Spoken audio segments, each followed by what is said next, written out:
Hello there, welcome to a tyke farming in the Philippines. Don't forget to like, share, subscribe, ding-a-ling ding dong the bell. It's Wednesday morning with two men on site working in the piggery. We're waiting for the third guy, Soy. He's still at home. He's selling goats. He's got people up there buying goats. So he'll be along when he's finished with a pocket full of money, no doubt. Same today as yesterday. We'll be pouring concrete. We'll achieve the same results as yesterday, I don't know. But we're a little bit later starting this morning because we're a man down. So as usual, I'll make a couple of videos as we go and I'll get back to you shortly. The first job for me this morning, and it's the bane of my life on this mountain, is to put the spare tyre on with another puncture on the back wheel this time. The roads are that rough and the tyres are that soft because of cheap tyres. We constantly have problems with punctures.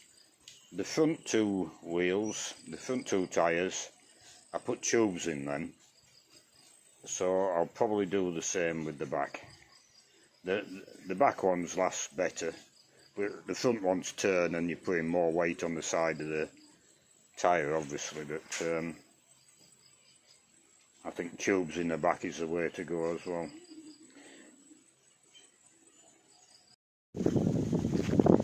It's 12:30. I've been out this morning. I took the ute into another garage to see if I can get it sorted out. It's not running right, and it won't get up the hill. So I took it to this other garage, and as we were stood there, he had a look at it, and he cleaned the spark plugs, and he put it back in, he adjusted the carburetor, and he got it running. It sounded to me like it was running as well as when I first got the vehicle. But the first mechanic changed the gearbox, and I was a bit surprised that while the gearbox was off he didn't change the clutch. Now the clutch wasn't slipping on me, but this new mechanic, he only spent half an hour on the vehicle. He says you need a new clutch, and he says who's been working on the vehicle, and Jean didn't want to tell him before we went. I said tell him, and she told him that we'd had a new gearbox put in, and it's not running right. And he did speak a bit English, and he said to me, did he put a new clutch in it? And I said no, and Jean contradicted me, saying yes he did. I said no he didn't. She says he put two in, one on each. She's seen him putting the new brake liners in. So I told the mechanic no, and he said it needs a new clutch. He says what was wrong with the gearbox? And I said, well, you couldn't get it into gear at all. He says that's because it needs a new clutch. So we paid for a new second-hand gearbox when we should have only paid for a new clutch plate. So I asked him the price for fitting the new clutch. The clutch costs 1,000 pesos and he wants 1,500 pesos for fitting it. So I said to him, well, why are you doing that? I says, change the oil filter and change the air filter. So I have to pick it up tomorrow. But I like the guy, and I think we found ourselves a mechanic, which is always useful to have, rather than a bush mechanic who doesn't know what he's doing. So here in the Philippines, people will automatically think, oh, you've been scammed. Well, yes, to an extent, I suppose I have. But to a larger extent, it's because he didn't know what he was doing. But I'm going to make a video this week on scams. Western men coming here are paranoid about the scams, in my opinion. These scams are all over the world. You get an SMS message or an email saying you've won 200,000 million whatever in Argentina lottery. And believe it or not, some people fall for that.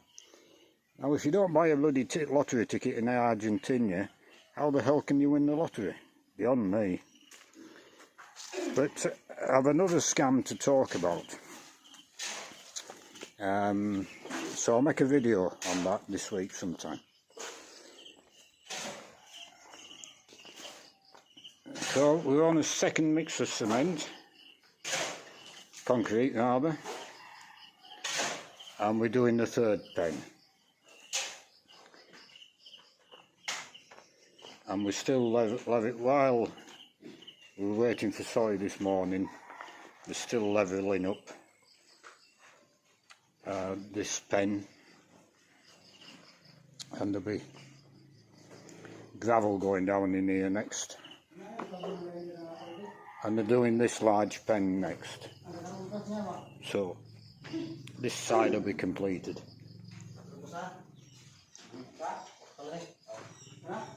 But ongoing discussion last night with comments. I forget who commented now, and I was saying I was thinking of adding sand into the waterproofing final coat as sand and cement.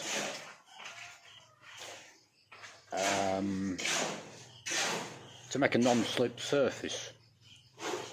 And he said, good idea, but you're probably better off using aluminium sulfate. And as far as I remember at that time, aluminium sulfate was used on grinding discs, polishes and emery paper and all this sort of stuff. So I checked, and that's exactly what it's used for.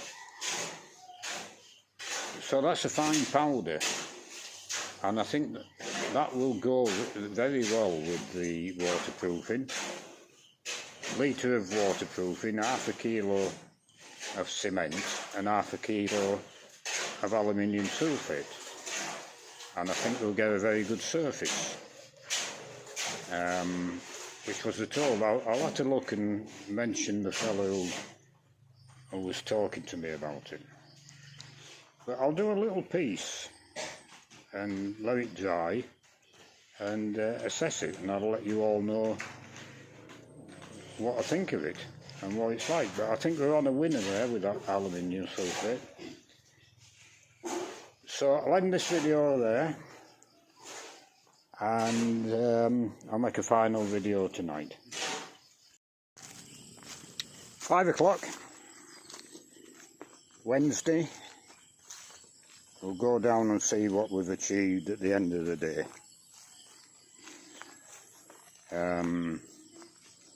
Well, I know what we've achieved, but we'll go and have a look, see. Anyway, Oh, I'd sand and gravel delivered again today. I had one sand yesterday. Are we complete now with sand and gravel? Yeah. Yeah, so 3 loads today.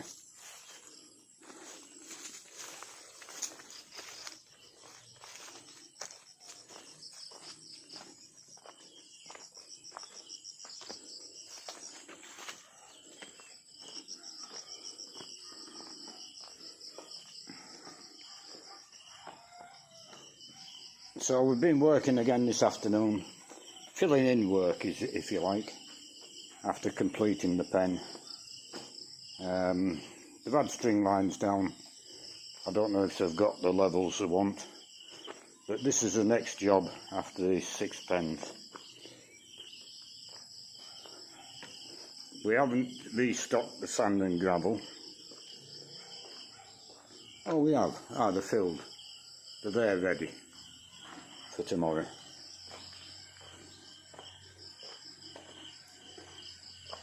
And the 3rd pen is laid. Certainly looking nice.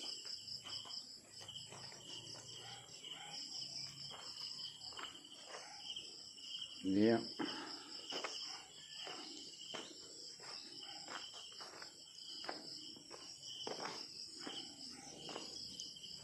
I've been talking for 2 or 3 days regarding the floors, and I was talking earlier in this video, and it was Lee Hill who was sending me comments regarding the floors, and 2 or 3 other people, but it was Lee who suggested aluminium oxide, not sulphate, aluminium oxide. And I'm quite taken with that idea because it's a fine powder. There's different grits. I'm not sure what grit to use. It starts at 60 grit and I think it goes to 140. So I presume somewhere in the middle. But it's a fine powder, so it's going to mix well with the waterproofing agent. Sorry? 380 a kilo. Yeah. It's going to go well with the waterproofing. So what I'll do is I'll mix 1 litre of waterproofing to half a K of aluminium oxide and half a K of cement. The cement will bond the aluminium oxide to the concrete, and I think we'll get a very, very good non-slip surface. But I'll do a test run in a couple of weeks when it's dried out, and we'll all be able to see whether it's going to be a success or not.